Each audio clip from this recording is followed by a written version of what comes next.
नापाक हरकतों से बाज नहीं आ रहा चीन। कमांडर स्तर की वार्ता के बाद पैंगोंग झील के पास कर रहा सैन्य अभ्यास। भारत और चीन के बीच हाल ही में 16वें दौर की सैन्य वार्ता हुई थी। इस वार्ता में पूर्व लद्दाख में सीमा विवाद से जुड़े मुद्दों को हल करने को लेकर सहमति नहीं बन सकी थी, लेकिन अब खबर आई है कि चीनी सेना PLA ने पैंगोंग झील के पास सैन्य अभ्यास किया है।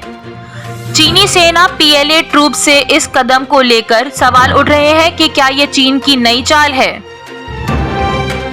पीएम मोदी खिलाड़ियों से बात करके बढ़ाएंगे हौसला, हॉकी टीम ने कसी कमर। प्रधानमंत्री नरेंद्र मोदी बर्मिंघम राष्ट्रमंडल खेलों में भाग लेने वाले खिलाड़ियों से वीडियो कॉन्फ्रेंस से करेंगे बात। इंग्लैंड के बर्मिंघम में इस महीने से शुरू होने वाले राष्ट्रमंडल खेलों के लिए भारत ने 215 खिलाड़ियों का अपना बड़ा दल भेजा है। नीरज चोपड़ा, PV सिंधु, बजरंग पुनिया समेत देश के कई स्टार और बड़े खिलाड़ी इस दल का हिस्सा हैं और इंग्लैंड पहुंच चुके हैं।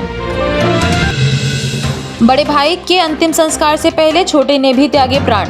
2 घंटे के अंदर दोनों की मौत से गांव में माहौल हुआ गमगीन। मणिपुर में बड़े भाई की मौत के 2 घंटे के बाद ही छोटे ने भी प्राण त्याग दिए। घटना से गांव में हर कोई गमगीन है। दोनों का एक साथ सोमवार शाम को अंतिम संस्कार किया गया। ग्रामीणों में दोनों के आपसी प्रेम की चर्चा है। लुलु मॉल में नमाज पढ़ने वाले 4 गिरफ्तार, 5 अन्य की तलाश जारी। लुलु मॉल में नमाज पढ़ने वाले और उसका वीडियो बनाने वाले 4 लोगों को सुशांत गोल्ड सिटी पुलिस ने गिरफ्तार कर लिया है। पकड़े गए आरोपी लखीमपुर, सीतापुर और लखनऊ के रहने वाले हैं। मुख्यमंत्री योगी आदित्यनाथ ने प्रशासन को ऐसे तत्वों पर सख्त कार्रवाई करने का निर्देश दिया है। लखनऊ मॉल की घटना, भारत के दोस्त और UAE के कारोबारियों को बदनाम करने की साजिश। यूसुफ अली को बदनाम करने और विवादों में डालने के लिए मॉल में नमाज का वीडियो बनाकर वायरल कर दिया गया और फिर सुंदरकांड पढ़ने वाले भी मैदान में उतर आए। अगर वक्त रहते यूपी पुलिस ने एक्शन नहीं लिया होता तो बात बिगड़ सकती थी। 12,460 शिक्षक भर्ती। शिक्षा मंत्री के आवास के बाहर अभ्यर्थियों ने सुंदरकांड कर किया प्रदर्शन, भर्ती पूरी करने की मांग की। लखनऊ में बेसिक शिक्षा मंत्री संदीप सिंह के आवास के बाहर प्रदर्शन करते हुए अभ्यर्थियों ने 12,460 शिक्षक भर्ती के प्रक्रिया पूरी करने की मांग की। अभ्यर्थियों ने मंत्री के आवास के बाहर नारेबाजी और सुंदरकांड का पाठ कर विरोध जताया। मदरसों में दी जाने वाली शिक्षा को बेहतरीन और आधुनिक बनाने के लिए योगी सरकार ने बड़ा निर्णय लिया है। अब सिर्फ TAT पास शिक्षक ही मदरसों में पढ़ा सकेंगे। इसके साथ ही मदरसों में अब दीनी तालीम के अलावा अंग्रेजी, विज्ञान, गणित और हिंदी और सामाजिक शिक्षा भी दी जाएगी। सड़क हादसों में श्रद्धालुओं समेत 3 की मौत। बाराबंकी जिले में अलग अलग जगहों पर हुए सड़क हादसों में एक श्रद्धालु समेत 3 लोगों की मौत हो गई, जबकि 5 लोग घायल हो गए। पुलिस ने रविवार को शवों का पोस्टमार्टम कराया है। मृतकों के परिजनों में कोहराम मचा है। प्रधानमंत्री पद के करीब पहुंचे ऋषि सुनक, सर्वे में किए गए सबसे ज्यादा पसंद। ब्रिटेन के नए प्रधानमंत्री बनने के लिए ऋषि सुनक का रास्ता साफ होता जा रहा है।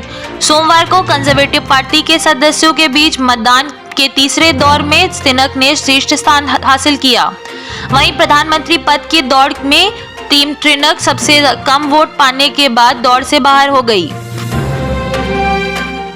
लश्कर के 3 आतंकी मॉड्यूल का भांडाफोड़, 7 पकड़े गए, भारी मात्रा में हथियार, गोला बारूद बरामद। जम्मू कश्मीर पुलिस ने जम्मू और राजौरी जिले के लश्कर-ए-तैयबा के एक आतंकी नेटवर्क का भांडाफोड़ करने का दावा करते हुए प्रतिबंधित संगठन के 7 सदस्यों को पकड़ा है। पुलिस ने सोमवार को बताया कि लश्कर-ए-तैयबा के 3 मॉड्यूल का भांडाफोड़ होने के बाद जम्मू कश्मीर में आतंकवाद के ज्यादातर मामलों को सुलझा लिया गया है। अग्निपथ योजना की आज सुप्रीम परीक्षा, याचिका में की गई रद्द करने की मांग। सेना में नई भर्ती योजना अग्निपथ को लेकर आज सुप्रीम कोर्ट में सुनवाई शुरू हो रही है। इस योजना को चुनौती देते हुए कोर्ट में याचिका दाखिल की गई है। याचिकाकर्ताओं ने इस नई योजना पर फिलहाल के लिए रोक लगाने की समीक्षा करने की मांग की है। वहीं केंद्र सरकार ने भी अपना पक्ष सुनाए जाने की मांग की है। हरियाणा के मेवाड़ में डिप्टी एसपी सुंदर सिंह की हत्या, खान माफिया ने डंपर से रौंदा। हरियाणा के मेवाड़ में डिप्टी एसपी सुंदर सिंह की हत्या कर दी गई है। मिली गई जानकारी के मुताबिक खान माफिया ने उन पर डंपर चढ़ा दिया, जिससे उनकी मौत हो गई। ये घटना उस वक्त हुई जब पुलिस पंचवटी के पहाड़ियों में माफियाओं को पकड़ने गई थी। इस घटना को अवैध खान माफिया ने अंजाम दिया है। दिल्ली पहुंचे सीएम एकनाथ शिंदे, उद्धव ठाकरे की मुश्किलें बढ़ी, विधायक के बाद अब सांसद भी छोड़ेंगे साथ। महाराष्ट्र के मुख्यमंत्री एकनाथ शिंदे देर रात दिल्ली पहुंच गए हैं। आज वे दिन भर बीजेपी के बड़े नेताओं से मुलाकात करने वाले हैं। उधर ठाकरे की मुश्किलें कम होने का नाम ही नहीं ले रही हैं। विधायकों के बाद अब कई सांसद भी पाला बदल सकते हैं। ब्रिटेन समेत यूरोप के कई देशों में गर्मी ने तोड़े सारे रिकॉर्ड। पुल से लेकर रेल की पटरी तक को खतरा। स्पेन और पुर्तगाल में 748 लोगों की मौत। ब्रिटेन के दक्षिणी इंग्लैंड में सोमवार को तापमान 38 डिग्री सेल्सियस तक पहुंच गया था। ऐसे में कहा जा रहा है कि मंगलवार को तापमान बढ़कर 41 डिग्री सेल्सियस तक पहुंच सकता है। अरुणाचल प्रदेश में चीन सीमा के पास से 18 भारतीय मजदूर लापता, एक की मौत। 5 जुलाई के बाद से ही इन 19 मजदूरों का कुछ पता नहीं चल पा रहा था। इसी मामले में अब जिले के डिप्टी कमिश्नर ने बताया है कि एक मजदूर का शव बरामद किया गया है और बाकी के 18 मजदूरों की तलाश अभी भी जारी है। खड़ी बस में डीसीएम ने मारी टक्कर, 3 की मौत, 2 घायल। यूपी के इटावा जिले में भीषण सड़क हादसा हो गया। हादसे में 3 लोगों की मौत जबकि 2 लोग घायल हो गए। हादसे के बाद मौके पर चीख पुकार मच गई। कुकरम के बाद हत्या, खोजबीन के दौरान आरोपी के घर से शव बरामद। फतेहपुर जिले के हुसैनगंज थाना क्षेत्र में 7 साल के बच्चे की कुकरम के बाद पड़ोसी ने हत्या कर दी। उसके बाद शव को अपने ही घर में आधा गाड़ दिया। खोजबीन के दौरान मंगलवार सुबह करीब 9 बजे ग्रामीणों ने जब शव देखा तो हड़कंप मच गया। पुलिस ने आरोपी को गिरफ्तार कर लिया है। पुलिस मुकदमा दर्ज कर आरोपी से पूछताछ में जुटी है। नशे की ताल में एक पिता ने अपने बेटे को मौत की घाट उतारा, तलाश में जुटी पुलिस। मेरठ में प्रतापपुर में 4 दिन पहले एक पिता ने अपने नाबालिग बेटे को जानलेवा हमला किया और फिर फरार हो गया। बच्चे की हालत गंभीर थी और सोमवार को उपचार के दौरान उसकी मौत हो गई। पुलिस हत्यारोपी पिता की तलाश में जुटी है।